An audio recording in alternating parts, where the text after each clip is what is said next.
konsep-konsep teologis dalam Islam.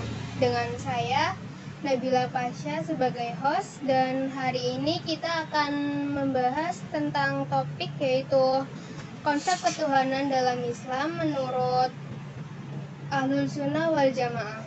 Dengan bersama kita hari ini sudah ada Kak Zulfa. Assalamualaikum Kak Zulfa. Waalaikumsalam. Terima kasih Mbak Nabila. Ya sama-sama. Kalau kita bicara tentang Ahlus Sunnah wal Jamaah pastinya akan membahas banyak hal. Tapi untuk hari ini kita akan fokus membahas konsep ketuhanan dalam Islam menurut Ahlus Sunnah wal Jamaah. Boleh dijelaskan secara singkat apa itu konsep ketuhanan? Baik, jadi konsep ketuhanan dalam Ahlus Sunnah wal Jamaah sendiri sebenarnya adalah landasan utama dalam keyakinan mereka. Jadi dalam Ahlus Sunnah wal Jamaah Allah itu satu dan tidak ada sekutu, juga sifat-sifatnya sempurna. Dalam Ahlus Sunnah wal Jamaah juga ditegaskan bahwa Allah memiliki sifat-sifat yang kita kenal melalui Al-Quran dan Sunnah, seperti contohnya ada Al-Ilm, ada Al-Qudrah, dan Al-Hakim, juga sifat-sifat Allah yang lainnya. Namun perlu kita ingat bahwa sifat-sifat Allah ini tidak menyerupai makhluk sama sekali, Mbak.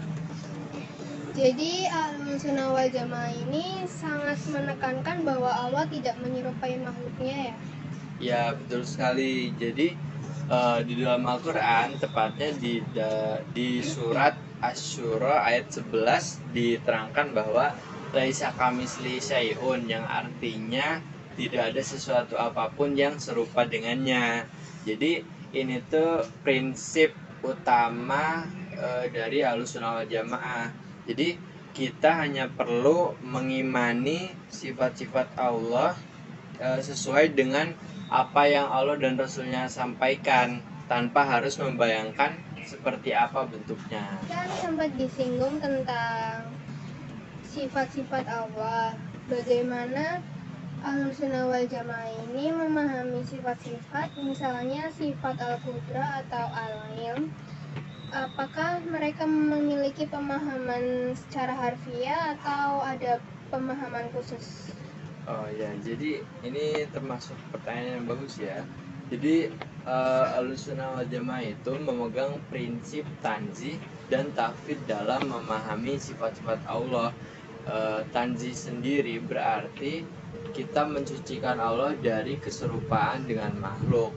Jadi ketika kita berbicara tentang sifat-sifat Allah seperti Al-Qudrah, Maha Kuasa, dan Al-Ilm, Maha Mengetahui, kita hanya perlu mengimani bahwa Allah memiliki kekuasaan dan juga ilmu pengetahuan yang sangat luas, tanpa kita memvisualisasikan atau membayangkan seperti apa sifatnya tersebut.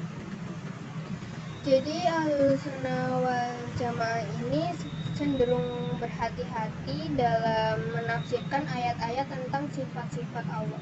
Ya, benar sekali. Jadi sikap kehati-hatian ini sangat penting agar kita tidak jatuh ke dalam penyimpangan. Di dalam Ahlus Sunnah wal Jamaah sendiri ada dua penyimpangan yang sangat dihindari. Yang pertama adalah tasbih, yang artinya menyerupakan Allah dengan makhluknya, dan kedua ada tatil, yang artinya meniadakan atau mengingkari sifat-sifat Allah.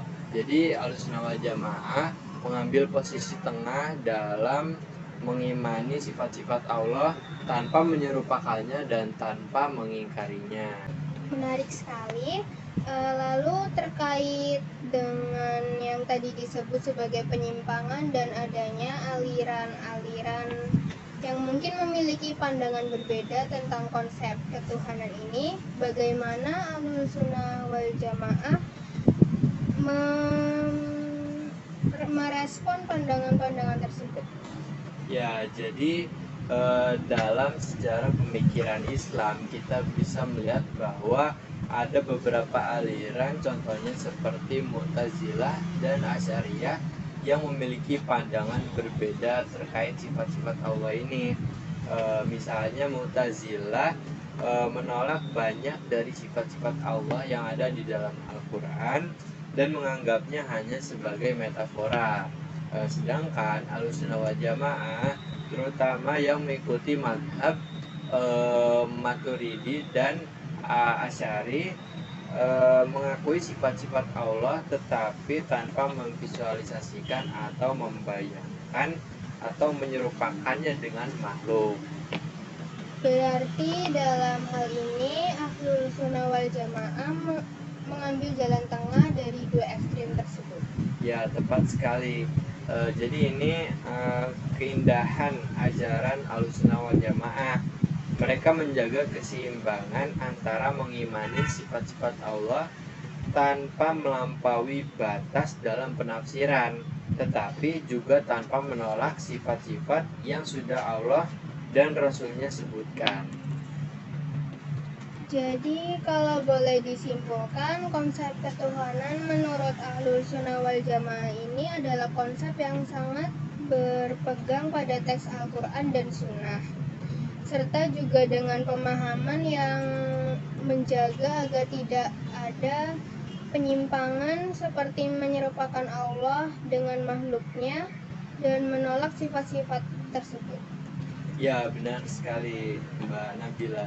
Jadi Ahlussunnah wal Jamaah sangat menjaga kesucian akidah dengan berpegang teguh pada nas yang sahih dari Al-Quran dan hadis, serta mengikuti pemahaman para ulama salafus soleh.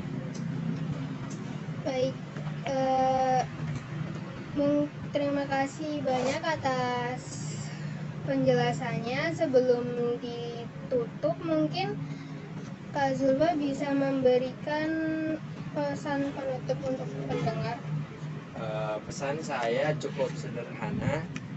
Teruslah belajar dan perdalam pemahaman kita tentang akidah yang benar, karena akidah adalah fondasi dari segala amal kita.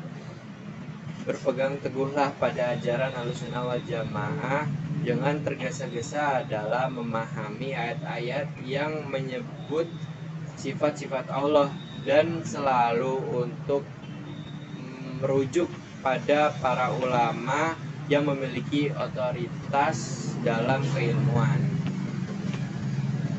Luar biasa, terima kasih banyak untuk Kak Zulfa atas waktunya, dan insya Allah pembahasan kita kali ini bisa memberi ilmu baru untuk para pendengar, dan juga mohon maaf untuk kekurangannya. Wassalamualaikum warahmatullahi wabarakatuh.